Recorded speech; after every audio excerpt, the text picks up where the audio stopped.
Bismillahirrahmanirrahim. Assalamualaikum warahmatullahi wabarakatuh. Selamat siang, siswa-siswi kelas 12 TBSM 1, 2, 3, dan 4. Hari ini kita akan memulai sesi pembelajaran kita tentang materi produk perakitan barang dan jasa dari materi produk kreatif dan kewirausahaan. Salah satu materi produk kreatif dan kewirausahaan yaitu materi perakitan produk barang dan jasa. Untuk sesi kedua kita kali ini, kita akan coba bahas lebih detail lagi tentang perakitan produk dan barang dan jasa. Oke, seperti biasa sebelum memulai pembelajaran, mari kita berdoa sejenak. Menundukkan kepala. Semoga proses belajar kita mendapatkan kelimpahan berkah dan ilmu yang bermanfaat. Berdoa menurut agama dan kepercayaannya dipersilakan.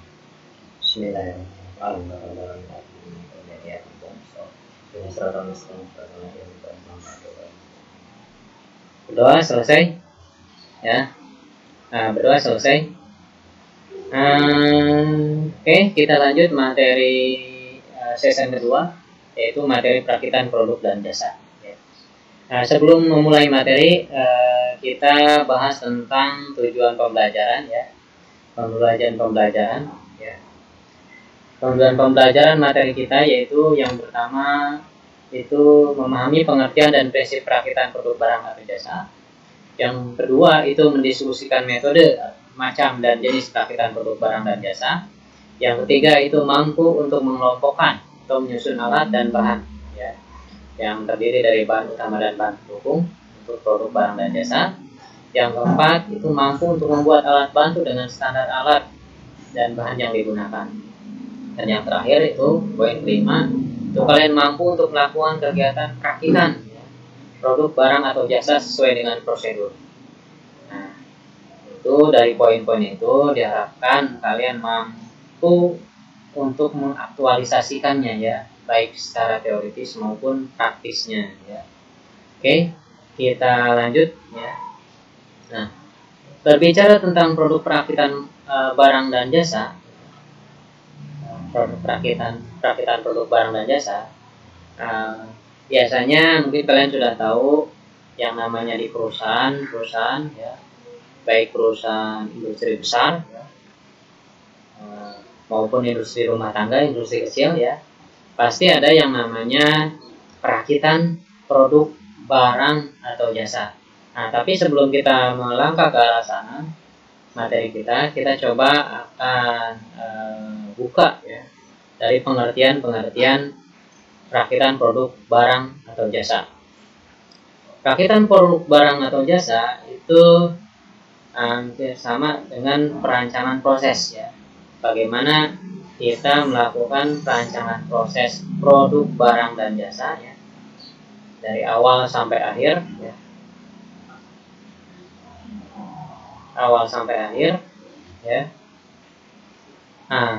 dari bagaimana kita menyusun ada beberapa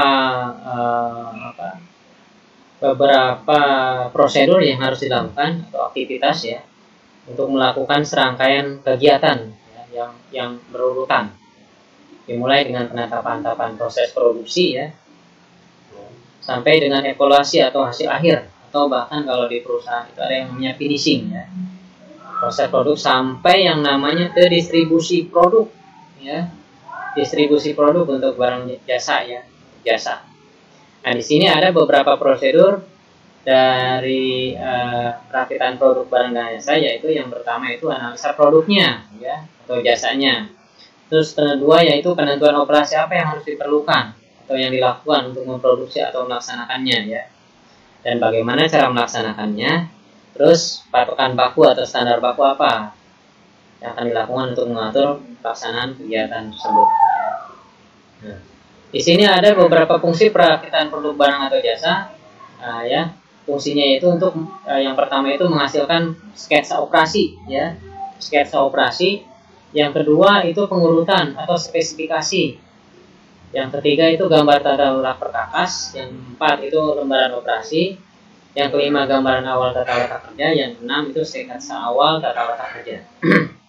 Jadi prinsipnya begini, ya. Untuk merakit produk barang, ya, yang kalian tahu, ya, kalian tahu itu bahwa yang namanya di perusahaan itu, ya, ada beberapa, contohnya perusahaan motor, ya, Honda misalkan, itu ketika merakit satu unit motor Honda, sepeda motor Honda, tentu saja itu dia akan melewati lane per lane, ya, lane per lane, lane satu dari lane awal sampai lane akhir sampai terbentuk sampai menjadi satu buah unit sepeda motor. Nah, di sana ada beberapa komponen, banyak sekali komponen, ya, banyak sekali komponen yang harus dirakit, dari mulai ban sepeda motor, ya, shock breakernya, spion, bodi motor, mesin dan sebagainya. Itu dari awal lini awal sampai lini akhir, ya, produk awal sampai produk akhir sampai jadi, ya, satu unit sepeda motor. Begitu juga untuk komponen-komponen elektronik misalkan, ya, dan lain sebagainya. Intinya itu bagaimana perakitan ini, ya, dari awal sampai akhir ini bisa menghasilkan, ya, pertama, ya, kecepatan produksi, ya, karena itu akan memperhitungkan waktu, ya, waktu efisiensi, ya, waktu efisiensi. Nah, kalau berbicara tentang waktu efisiensi, berarti ada yang namanya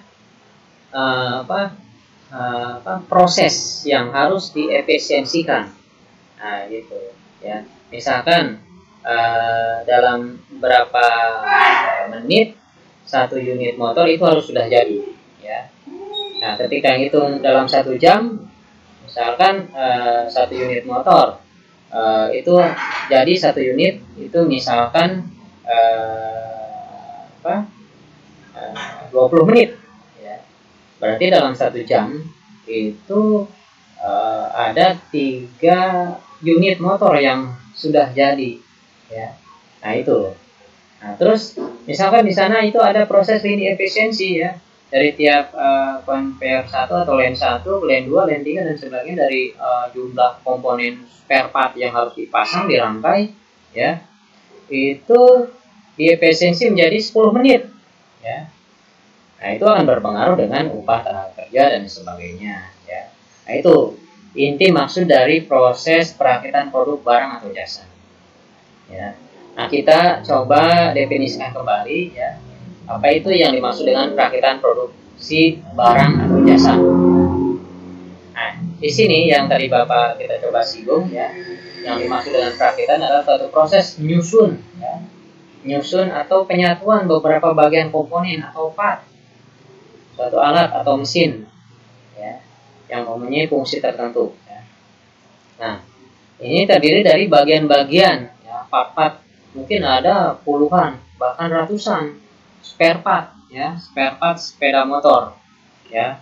Contohnya pada unit sepeda motor ini ada berapa ratusan, mungkin ada ratusan, ya, lebih, ya, ratusan spare part sepeda motor dari awal sampai akhir, ya, dari awal sampai akhir produk jadi motor, ya. Bagaimana di sana ada proses-proses produksi, ya, apa ya itu yang namanya proses pengancangan, proses inspeksi dan pengujian fungsional, pemberian nama atau label, pemisahan produk, rakitan dengan yang baik dengan yang buruk atau reject, serta pengapakan atau finishing, ya, pengapakan sampai finishing. Nah, itu tempuh berapa lama, ya, dan di sana itu ada proses di dalamnya. Nah, ya, perakitan atau biasa disebut dengan assembly line, ya, assembly line, ya. Nah, atau adalah suatu proses penyusunan pada setiap bagian produk, ya, entah itu produk di perusahaan besar atau produk perusahaan kecil, ya. Nah, perusahaan kecil, contohnya perusahaan rumah tangga, itu pasti ada proses penyusunan. Untuk perusahaan besar, contohnya pada produk sepeda motor, ya, atau perusahaan elektronik, ya. Nah, Perusahaan kecil contohnya banyak. Perusahaan kecil perakitan produk, misalkan bikin apa gitu kan, bikin jok sepeda motor ya, atau bikin jok sepeda motor ya, atau bikin alat tambal ban ya, dan lain sebagainya ya, atau menggunakan industri-industri ramah tangga ya, contohnya membuat roti ya sampai ke kemasan akhir ya, sampai finishing akhir. Nah, ini adalah salah satu diagram alir ya, diagram alir perakitan produk barang atau jasa. Ya, contohnya ini komponen elektronik ya. Komponen elektronik ini terdiri dari beberapa macam komponen elektronik ya. Kemudian diolah ya atau dirakit ya, diolah ya, bahan baku. Nah, diolah dari beberapa pengolahan, perakitan ya, perakitan, pemasangan komponen-komponen sampai jadi komponen elektronik ya. Nah, sampai jadi komponen elektronik. Terus kemudian jadi produk ya. Contohnya produk mainan anak-anak ya, mainan anak-anak. Kemudian dari perusahaan ini ya, baik itu skala besar, industri besar maupun industri kecil ya, kemudian distribusikan oleh distributor hingga ke tangan konsumen. Nah, itulah proses alur. Sini sangat panjang proses alurnya ya. Nah, ini salah satu contoh alur, diagram alur ya, alir perakitan produk barang atau jasa. Terus di sini ada jenis-jenis perakitan. Kemarin season yang pertama itu dibahas tentang yang namanya secara manual dan otomatis ya, atau perakitan manual dan otomatis. Perakitan manual itu biasanya perakitan yang dikerjakan itu secara konvensional ya, ataupun menggunakan tenaga manusia dengan peralatan yang sederhana ya, tanpa adanya alat bantu yang khusus. Beda halnya sama perakitan otomatis ya. Perakitan otomatis ya, yaitu perakitan yang dikerjakan secara otomatis ya, yaitu dengan menggunakan mesin-mesin ya. Biasanya di industri perusahaan itu ada yang namanya mesin CNC ya, CNC ya, atau ada semua merek, banyak merek ya, merek produk mesin CNC ya, ya secara otomatis ya, secara mesin itu ya, alat bantu mesin ya, atau bahkan robot ya, alat bantu robot ya, otomatis ya. Nah, itu untuk perusahaan-perusahaan yang menggunakan mesin-mesin yang high teknologi ya, teknologi tinggi. Oke. Nah, untuk perakitan itu kelebihan dan kekurangannya itu banyak ya. Ada kelebihan serta kekurangan dari perakitan manual dan perakitan otomatis. Oke. Adapun jenis perakitan berdasarkan jenis produknya yang dilakukan perakitan adalah ada yang namanya produk tunggal dan produk seri. Apa yang dimaksud dengan produk tunggal? Produk tunggal yaitu produk perakitan di mana perakitan produk hanya satu jenis saja ya. Sedangkan produk seri itu perakitan yang dilakukan dalam jumlah massal secara bentuk dan ukuran yang sama. Oke. Terus faktor-faktor yang mempengaruhi kegiatan perakitan. Di sini ada beberapa faktor ya, yang mempengaruhi kegiatan perakitan. Yang pertama itu jenis bahan yang akan mengalami perakitan ya, jenis bahan. Oke, selanjutnya dari jenis bahan dua, kekuatan yang dibutuhkan ya, kekuatan yang dibutuhkan, berarti komponen partnya ya yang dibutuhkan.